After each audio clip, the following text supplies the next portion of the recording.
इन चरणों को भी आप भारत के खिलाफ इस्लामिक कट्टरपंथ का चक्रव्यूह भी कह सकते हैं। पहले चरण में भारत के मुसलमानों को बार बार याद दिलाया जाएगा कि इस देश में उनके साथ नाइंसाफी हो रही है, यानी मुसलमानों को भ्रमित किया जाएगा, उनको बार बार यह एहसास दिलाया जाएगा कि आपको दबाया जा रहा है, आपके साथ नाइंसाफी हो रही है। इसी में यह भी लिखा है कि जिन इलाकों में मुसलमान खुद को सुरक्षित महसूस करते हैं वहां भी यह माहौल बनाया जाएगा कि वो खतरे में हैं। डर पैदा किया जाएगा और उनके साथ अन्याय हो रहा है इस बात का एहसास उन मुसलमानों को कराया जाएगा।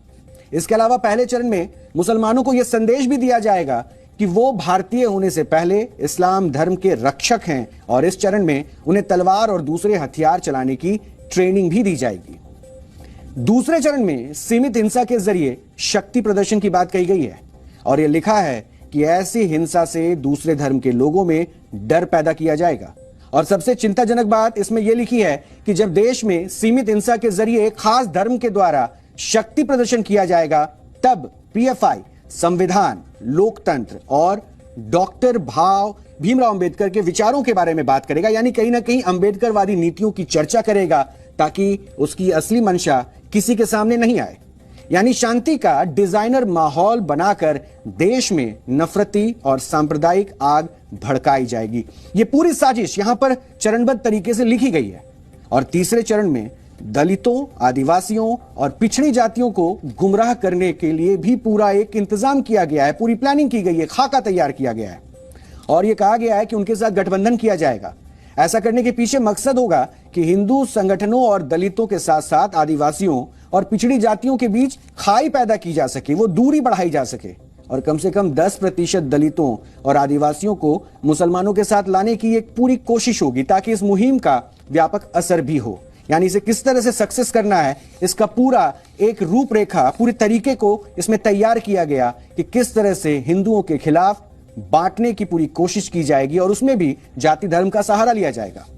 और चौथे यानी कि आखिरी चरण में पीएफआई के लोग मुसलमानों और दलितों के प्रतिनिधि बन जाएंगे और राष्ट्रीय स्तर पर राजनीतिक सत्ता को अपने नियंत्रण में ले लेंगे, जिसके बाद देश की सेना, पुलिस और न्यायपालिका में पीएफआई के वफादार सदस्यों को नियुक्त किया जाएगा। इसके अलावा इसमें यह भी लिखा है कि जब पीएफआई के पास पर्याप्त शक्ति आ जाएगी तो वो इस्लामिक सिद्धांतों के आधार पर भारत का नया संविधान लागू कर देंगे। यानी भारत का उस वक्त तब एक नया संविधान होगा जिसे ये सबके बीच में इंप्लीमेंट कर देंगे, लागू कर देंगे। यानी भारत को इस्लामिक राष्ट्र में ये बदल देंगे। मैं कुछ अंश है इसको आपको पढ़कर भी बताता हूं क्योंकि इसमें भी बहुत सारी बातों का जिक्र है जिसको मैंने समझाया, लेकिन कुछ बातें ऐसी हैं जिन पर सबका ध्यान जाना चाहिए। यहां पर साफ साफ लिखा हुआ है कि 10% of Muslim population rally behind it. किसके पीछे?